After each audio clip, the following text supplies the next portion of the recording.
Hello Scorpio, and welcome to your in-depth forecast for March 2023 for the Sun or the Ascendant. If you are a returning viewer, thank you so much for joining me once more. If you're new to my channel, it's great to have you with me. Please comment. I interact with all comments. This is very much a community. But also please like and subscribe.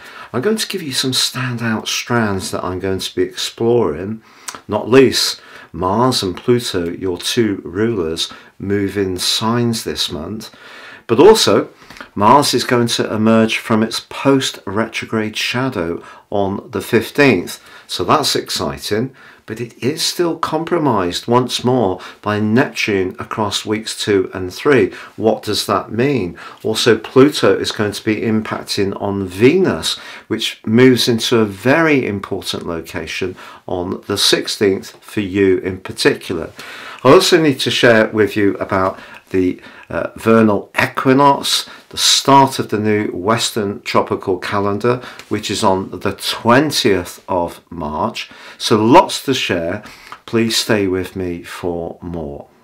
But if you would like to understand how your personal astrology is impacting on every day of your life, if you give me 3 pieces of personal birth data, of time, date and place of birth, I can produce your life roadmap report, which will help you to get a much more intimate understanding of those patterns, sometimes the challenging ones that keep coming up, but also helping you to seize opportunities more firmly.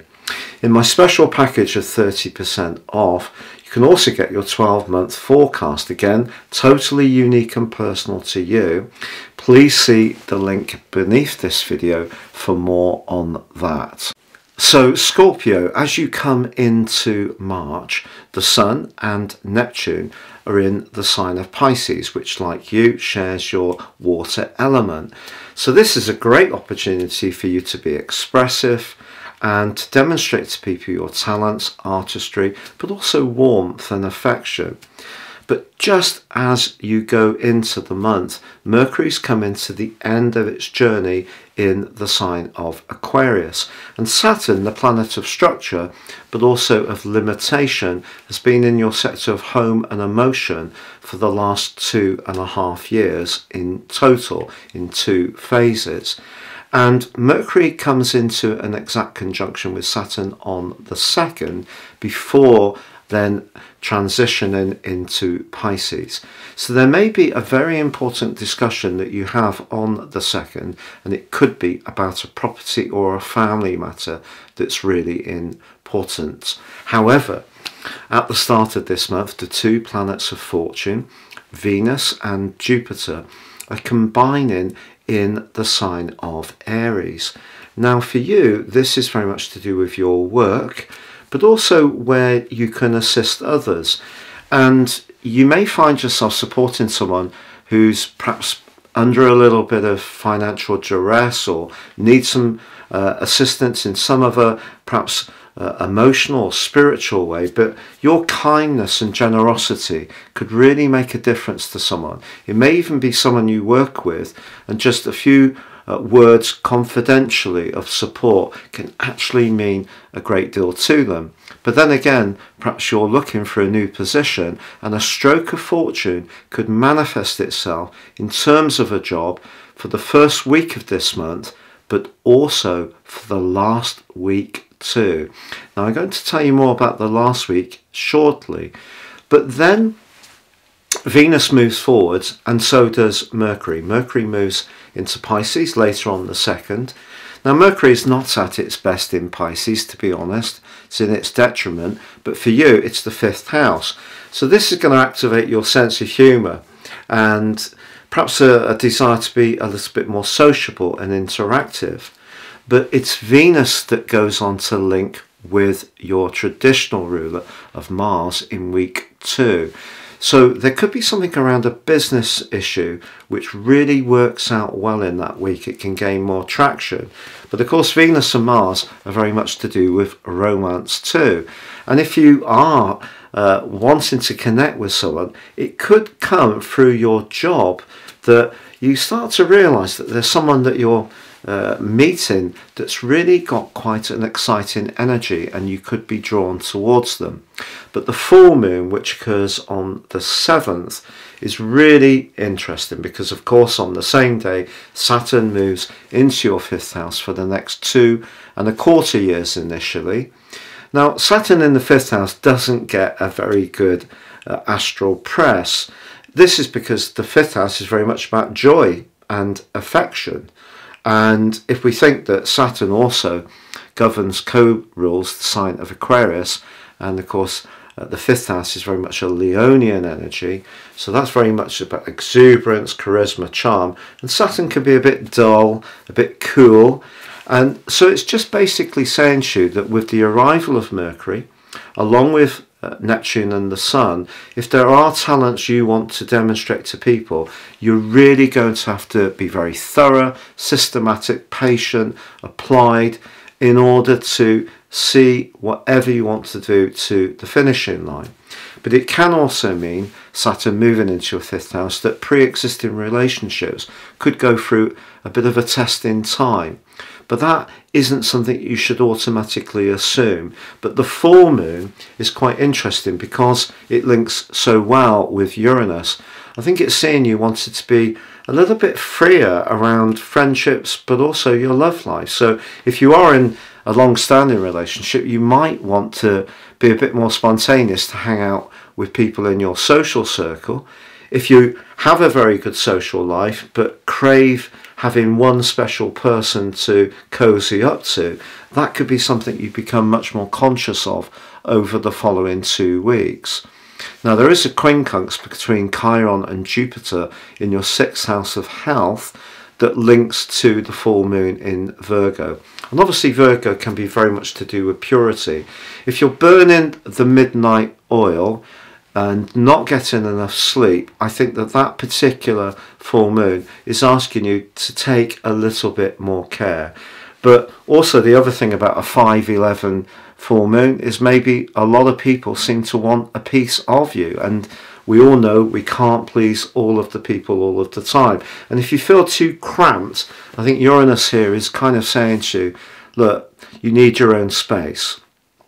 Now, on the 15th, Mars finally emerges from its post-retrograde shadow.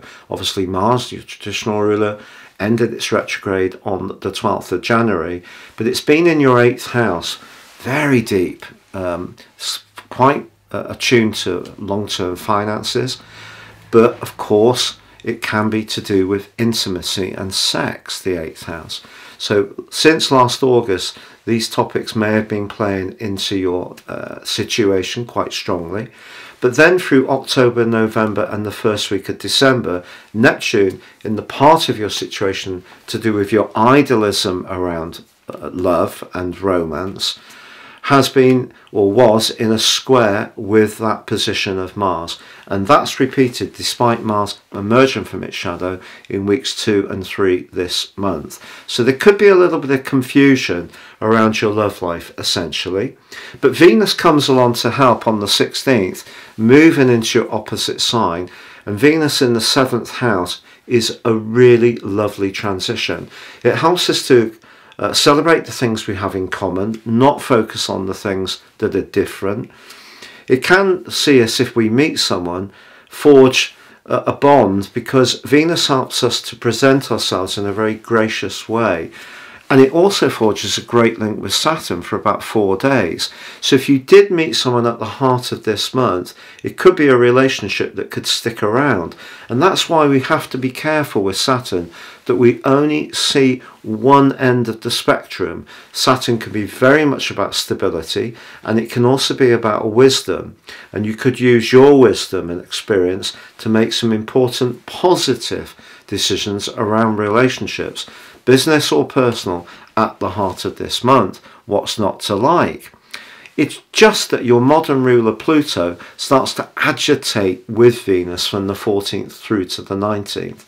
So if you're in a relationship that's longer term, where you feel there's kind of some leverage going on, where you feel that someone kind of is a bit controlling or limiting, that can be something that you find more difficult.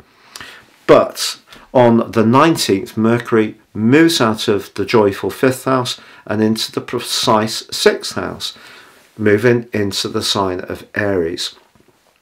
Mercury here is great in a way because obviously Aries can be about initiative, but also Mercury is the ruler of Virgo, that very 6th house energy. So if you need to be very discriminating and analyse details and sift through what's really important for you, you can do so in a very precise and meticulous way during this transition.